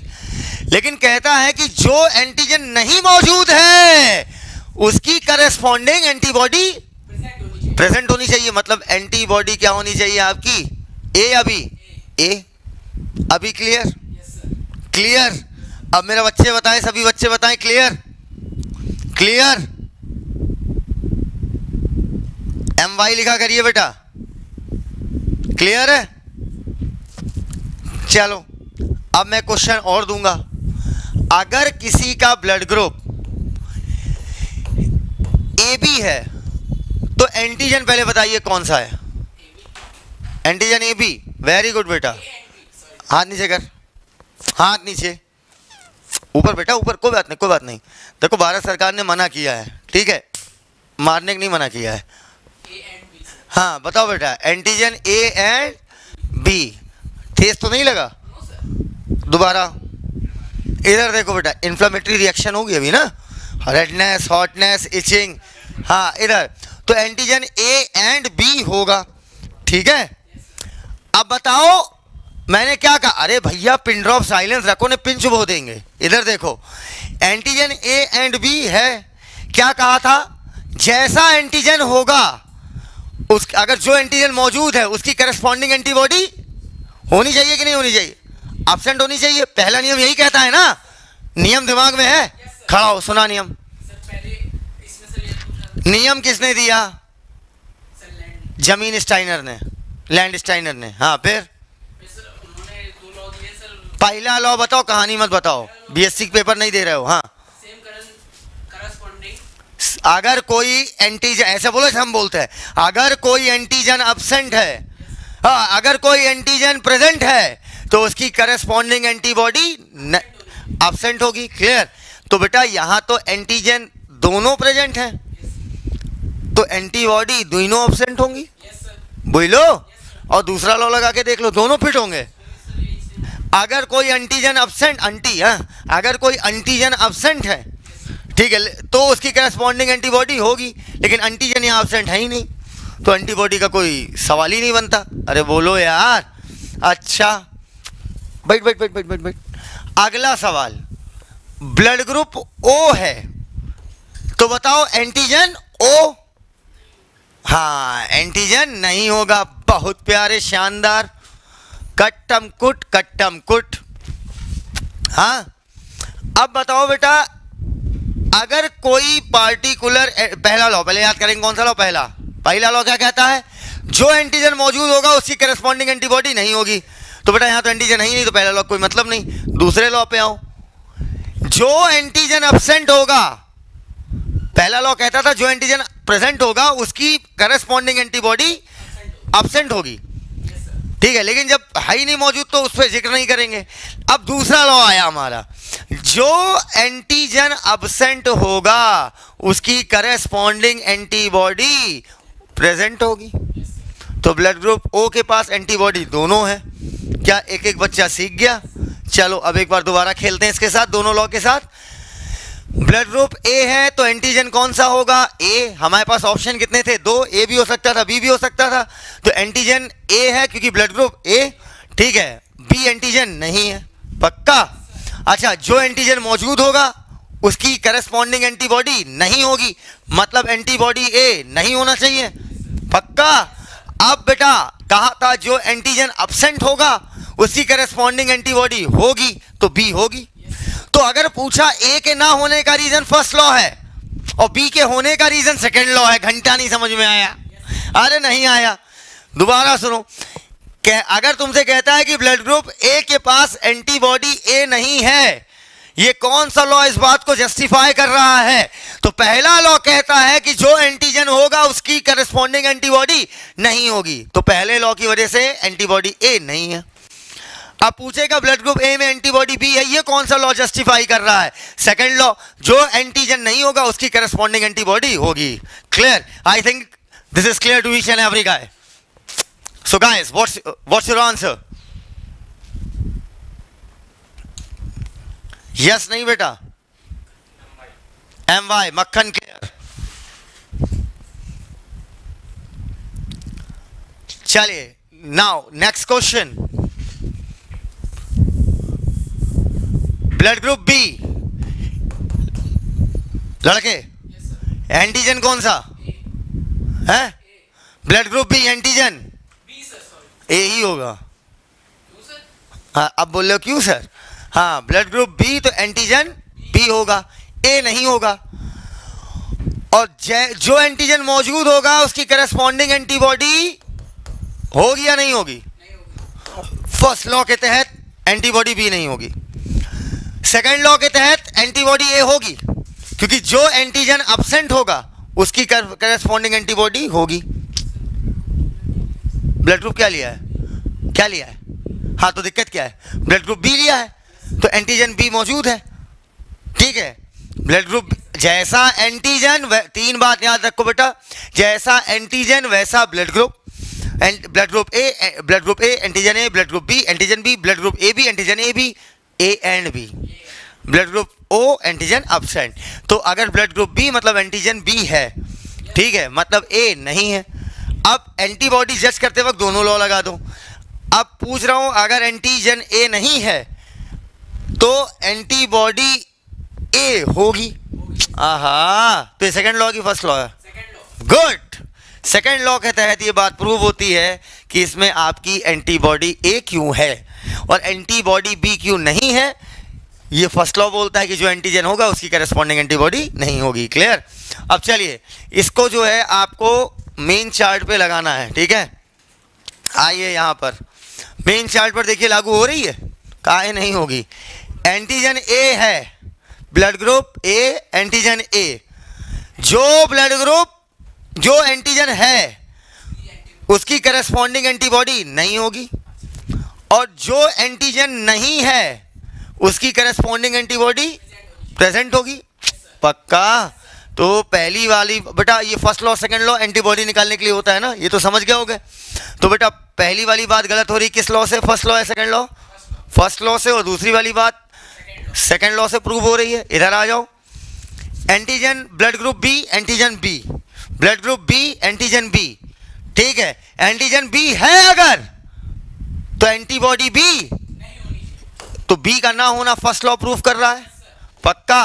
बी का ना होना, बी का ना होना कौन सा लॉ प्रूफ कर रहा है बेटा? First law. और कौन सी एंटीबॉडी इसमें नहीं, कौन सा एंटीजन नहीं है? होता तो ससुर ब्लड ग्रुप ए भी हो जाता। तो जो एंटीजन नहीं है उसकी करस्पॉन्डिंग एंटीबॉडी हाँ ये होनी चाहिए। ठीक है भाई, पहले लॉ बोलो। जो एंटीजन, जैसा बोल रहे हैं वैसा बोलो, गणित ना लगाओ, बार बार लॉ को दिमाग में लाओ। जो एंटीजन नहीं है उसकी करस्पॉन्डिंग एंटीबॉडी प्रेजेंट होनी चाहिए। प्रेजेंट तो है लो। तो ये बात किससे प्रूव हो रही है? सेकंड। थर्ड में बेटा देखो एंटीबॉडी नहीं है क्योंकि दोनों एंटीजन मौजूद है। पक्का? जो एंटीजन प्रेजेंट होगा करस्पॉन्डिंग एंटीबॉडी नहीं होगी। ये फर्स्ट लॉ से प्रूव हो रहा है। पक्का? और इसमें आ जाओ, जब एंटीजन जो नहीं है उसी करस्पॉन्डिंग एंटीबॉडी होगी, तो ये सेकंड लॉ से प्रूव हो रहा है। नहीं समझ पाए? नहीं समझ पाए? समझे कि नहीं ईमानदारी से? एकदम क्लियर, मक्खन क्लियर, बाप लेवल पर जवान एकदम क्लियर है ना? चलो अब इसको जल्दी से छापो और एक बार तुरंत प्रैक्टिस करो। You have total 3 minute to think about it, इसके बारे में सोचने के लिए। हाँ भाई, यहां तक बातें हो गई। चलिए अब हम बातें करते हैं कि जैसा एंटीजन वैसा ब्लड ग्रुप। ठीक है? Antigen A blood group A, antigen B blood group B, antigen A and B blood group दोनों, antigen absent blood group 0। Got it? अब सवाल बनता है कौन किसको खून दे सकता है और कौन किससे खून ले सकता है। लेना और देने की बात करेंगे बाद में, पहले बात करेंगे एक बेसिक रूल की, और उसी बेसिक रूल से निकाल लेंगे कि कौन किसको खून देगा, कौन किसको खून लेगा। ठीक है? आओ अब वो बेसिक नियम देख भाई। चले इधर देखना। देखो बेटा बेसिक रूल क्या है। मान लो ये कोई चचा है, ठीक है, और ये चच्ची, अच्छे से देखना बेटा। अब बेटा मान लो चचा ने चच्ची को खून दिया, ठीक है, तो जो खून दे रहा है, क्या बोला? जो खून दे रहा है, डोनेट कर रहा है, वो क्या कहलाएगा? डोनर। और जो खून रिसीव कर रहा है, जो खून ले रहा है, वो कहलाएगा रिसीवर। क्लियर? तो मैं इसे कहूंगा रेसिपिएंट। ठीक है? अब इस बात को दिमाग में ठांस लो कि जो खून देता है उसका आप एंटीजन देखोगे। क्या देखोगे? एंटीजन। और जो खून लेता है उसकी आप एंटीबॉडी देखोगे। क्लियर है? पहले ये बात दिमाग में अच्छे से रख लो। जो खून दे रहा है उसका एंटीजन देखोगे बेटा, और जो खून ले रहा है उसकी आप एंटीबॉडी देखोगे। इतनी बातें एकदम क्लियर? क्लियर? अब आप लोग के मन में सवाल आएगा कि गुरुजी इसका आप एंटीबॉडी क्यों नहीं देख रहे हो और इसका आप एंटीजन क्यों नहीं देख रहे हो? तो ये सवाल आपके सिलेबस में नहीं है। जानने की बहुत तेज आपके चुल लगाटी है, तो मैं जवाब दे दूंगा, लेकिन आपको जानना नहीं है। ठीक है? क्योंकि बेटा आपका सिलेबस ही बहुत है। अगर आपको जानने की बहुत इच्छाएं हो, जब हम लोग ऑफलाइन सेशन में आएंगे, जो बच्चे कानपुर में हैं, तो कल से मैं ऑफिस में बैठूंगा, तो आप ऑफिस में आके पूछ लीजिएगा, मास्क वास्क लगा के आइएगा। ठीक है? और इधर देखना बेटा, सैनिटाइजर गिफ्ट कीजिएगा मुझे। तो डोनर का क्या देखेंगे आप? एंटीजन देखेंगे, और जो ले रहा है उसका आप क्या देखेंगे?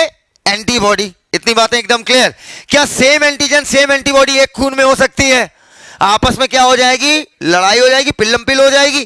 तो चलो अब मेरा सवाल है, मान लो चच्चा का ब्लड ग्रुप ए है। क्या है? ए। और चच्ची का ब्लड ग्रुप है बी। पक्का? तो बताओ चच्चा के पास एंटीजन कौन सा होगा? ए। आराम से। अब चच्ची का ब्लड ग्रुप बी है, मतलब एंटीजन बी होगा, लेकिन एंटीबॉडी कौन सी होगी? ए होगी। पक्का? जो खून दे रहा है उसका एंटीजन और जो खून ले रहा है उसकी एंटीबॉडी, सेम एंटीजन और सेम एंटीबॉडी एक खून में चली जाएंगी। चच्ची के गई चच्चा के, चच्ची के ना, जो चच्ची ले रही है ना, तो बेटा बताओ चच्ची जिंदा रहेंगी कि ऊपर? चच्ची गई पिला दी है ना, तो इसका मतलब ब्लड ग्रुप ए वाला बी को नहीं दे सकता। अरे वजह क्लियर है? अच्छा अगला बता भाई, मान लो चच्ची का ब्लड ग्रुप है ए बी, तो बताओ चच्ची के पास एंटीबॉडी कौन सी होगी? सर ये होगी सर, इधर आओ बेटा, ए एंड बी होगी सर, एंटीजन नहीं पूछा है। एंटीबॉडी हाँ होगी सर, एंटीबॉडी, अच्छा सेकंड लॉ के तहत बोलना, फर्स्ट लॉ के तहत? क्या बात है, बहुत प्यारा, मतलब ठीक है, बहुत प्यारा नहीं, ठीक ठाक, अच्छा आंसर है, ठीक है। चलो अब बताओ बेटा, जो खून दे रहा है उसका क्या चेक करोगे? एंटीजन, और जो ले रहा है उसकी एंटीबॉडी। और जब एंटीबॉडी है ही नहीं, जब एंटीबॉडी है ही नहीं, तो क्या चच्ची उसके खिलाफ कुछ काम कर पाएंगी? अरे बोलोगे तो मतलब ए वाला ए बी को दे सकता है कि नहीं दे सकता है? नहीं दे सकता सर, क्यों नहीं दे सकता? चच्ची के पास एंटीबॉडी है, नो सर, जब एंटीबॉडी है ही नहीं तो रिस्पॉन्स आएगा? नो सर, नहीं आएगा। अब चल अगली बात बता, ब्लड ग्रुप ओ है मान लो चच्ची का, तो बताओ एंटीबॉडी कौन सी होगी? अबे एंटीबॉडी पूछ रहा हूं, ए एंड बी दोनों होगी। ये किस लॉ के तहत बोले हो? फर्स्ट सेकंड, बहुत अच्छे, सीख गए उसका मतलब, ए एंड बी दोनों होगी। अब बताओ क्या ए वाला ओ को खून दे सकता है? क्यों नहीं दे सकता? एंटीबॉडी ए की वजह से नहीं दे पा रहा है कि बी की वजह से? क्यों? क्योंकि एंटीजन ए और antibody B, antibody antigen A और एंटीबॉडी ए आपस में पिल जाएंगी, पक्का। अच्छा मान लो चच्ची का ब्लड ग्रुप ए है, अब बताओ एंटीबॉडी कौन सी होगी? बी, पक्का। बताओ दे सकते हैं कि नहीं? क्यों? क्योंकि लड़ाई होगी ही नहीं, क्योंकि इनके पास एंटीजन ए है, इनके पास एंटीबॉडी बी है, और सेम सेम वालों में लड़ाई होगी। इतनी बातें एकदम क्लियर। तो ए वाला ए को दे सकता है, एकदम क्लियर। तो क्या मैं उस सिंगल मास से पूरी बात निकालता चला जा रहा हूं? चलो अब ये बताओ मुझे कि मान लो चच्चा का ब्लड ग्रुप है बी और चच्ची का ब्लड ग्रुप है ए, बताओ अगर चच्चा का ब्लड ग्रुप क्या है भाई? बी, ठीक है, तो एंटीजन कौन सा होगा? बी सर, पक्का, ओके। चच्ची का ब्लड ग्रुप क्या होगा? ए है, तो एंटीजन कौन सा होगा? ए। लेकिन क्या एंटीजन देखते हैं लेने वाले का? देने वाले का देखते हैं ना, लेने वाले का क्या देखेंगे? एंटीबॉडी, पक्का। तो जल्दी से बताओ बेटा इनकी एंटीबॉडी कौन सी होगी? बी। बताओ खून बी वाला ए को दे सकता है? कहाँ है? क्योंकि सर एंटीबॉडी एंटीजन सेम पाया जाएगा, और सेम में क्या हो जाएगा? पिल्लम, पिल्लम पिल्ला नहीं बेटा, पिल्लम पिल बोलते हैं, ठीक है। तो खून नहीं दे पाएंगी। मान लो इनका ब्लड ग्रुप बी है, तो इनकी एंटीबॉडी कौन सी होगी? एंटीबॉडी ए सर, ए। बताओ खून दे सकती है कि नहीं? बी बी को दे देगा? क्यों आपस में कोई लड़ाई नहीं होगी? कोई लड़ाई नहीं होगी ना। यस सर, मान लो इनका ब्लड ग्रुप ए बी है, एंटीबॉडी कौन सी होगी?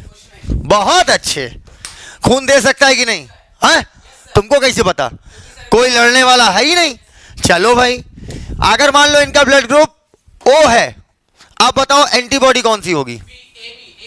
ए एंड बी, हाँ ए बी कुछ नहीं होता, ध्यान रखना, ए बी खून को बोलते हैं। बताओ दे सकती है कि नहीं? नहीं सर, क्यों नहीं दे सकती? एंटीबॉडी ए दिक्कत करेगा कि एंटीबॉडी बी? बहुत अच्छे, मतलब नहीं दे सकती, क्लियर। अब मान लो इनका ब्लड ग्रुप है ए बी और इनका ब्लड ग्रुप है ए, ठीक है। हाँ बिल्कुल सही, सतीश कुमार वर्मा एसकेवी।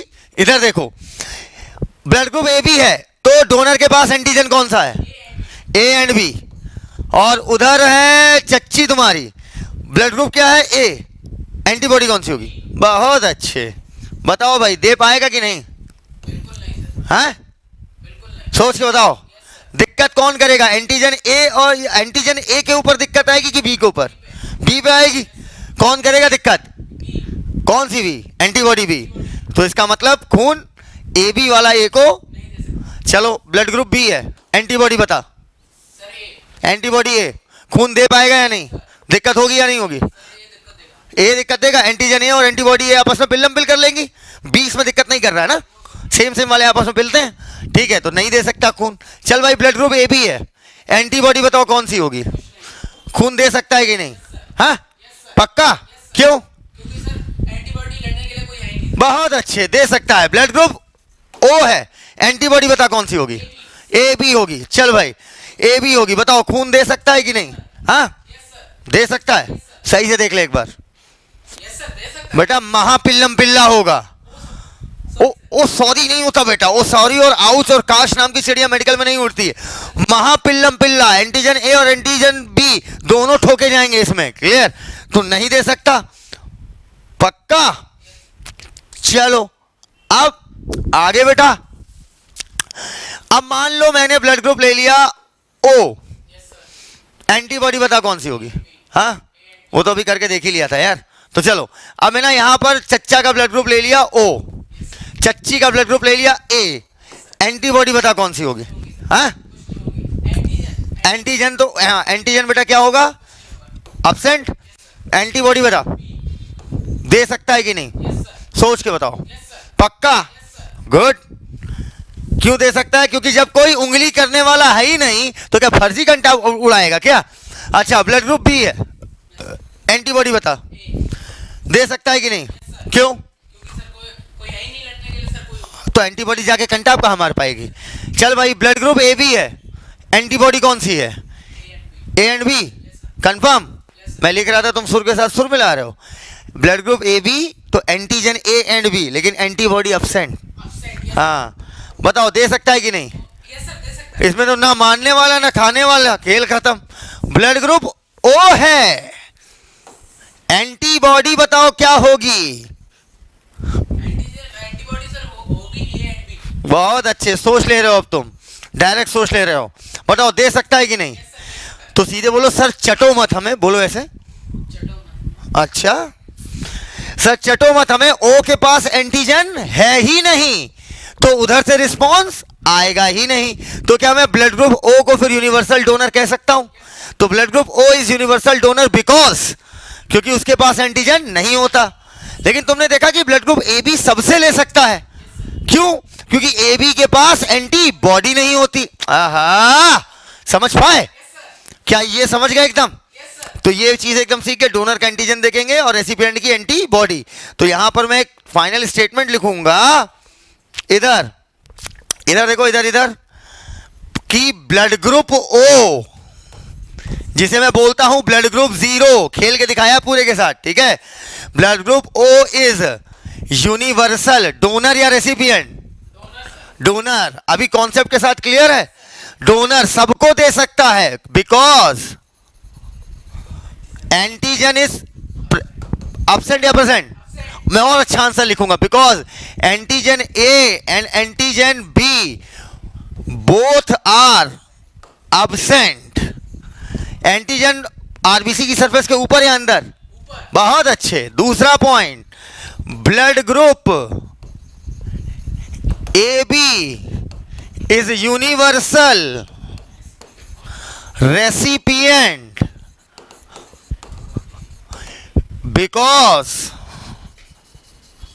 बिकॉज क्या? सबको क्यों, ये सबसे क्यों ले सकता है? क्योंकि लड़ने वाला कोई है ही नहीं, और लड़ने वाला कोई है ही नहीं, ये किस लॉ से प्रूव होगा? First second? सोच के बोलो। पक्का? सोच लो।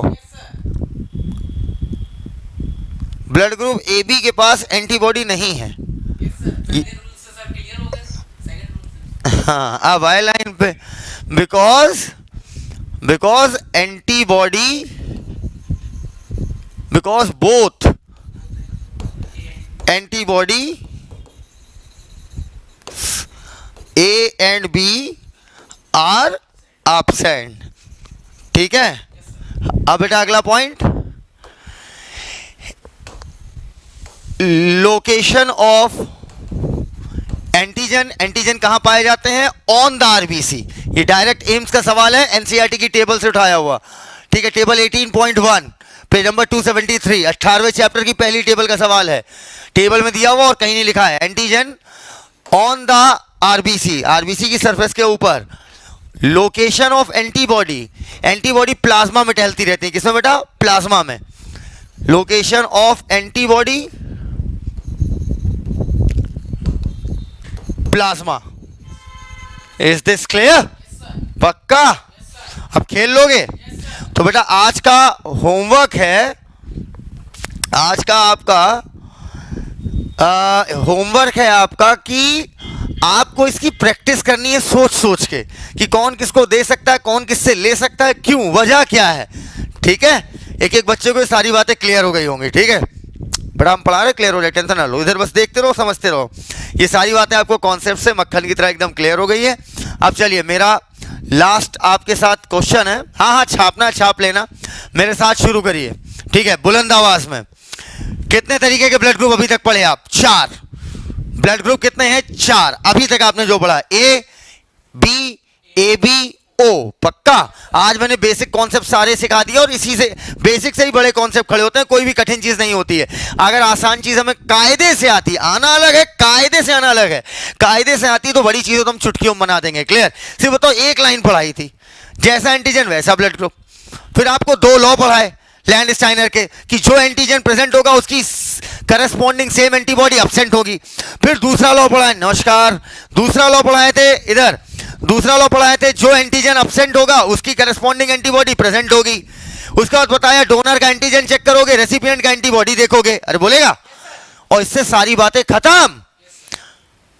Blood group A antigen, antigen A, बस ए बी बोलते रहना। Blood group A antigen, antibody B, blood group B antigen, A, blood B sir, antigen B, antigen B antibody, sir A, blood group A B antigen, antigen sir A B, antibody, antigen A and B, antibody absent, absent.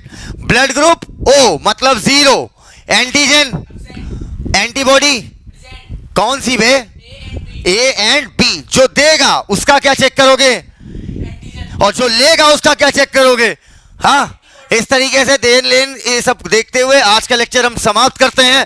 ठीक है, बाकी just wait a second, बच्चों को note करना है। ठीक है, जब तक वो नोट कर रहे हैं वीडियो एंड मत करिएगा। ठीक है, अगर आपको कोई डाउट पूछना, कोई क्वेश्चन पूछना हो तो आप मुझसे कमेंट सेक्शन में पूछिए, मैं रिप्लाई करने के लिए बैठा हुआ हूं। तो आज की बातें यहीं तक, होमवर्क कंप्लीट करके आइएगा, बाकी बातें कल करते हैं। थैंक यू, धन्यवाद। This is Sahil Siddiqui.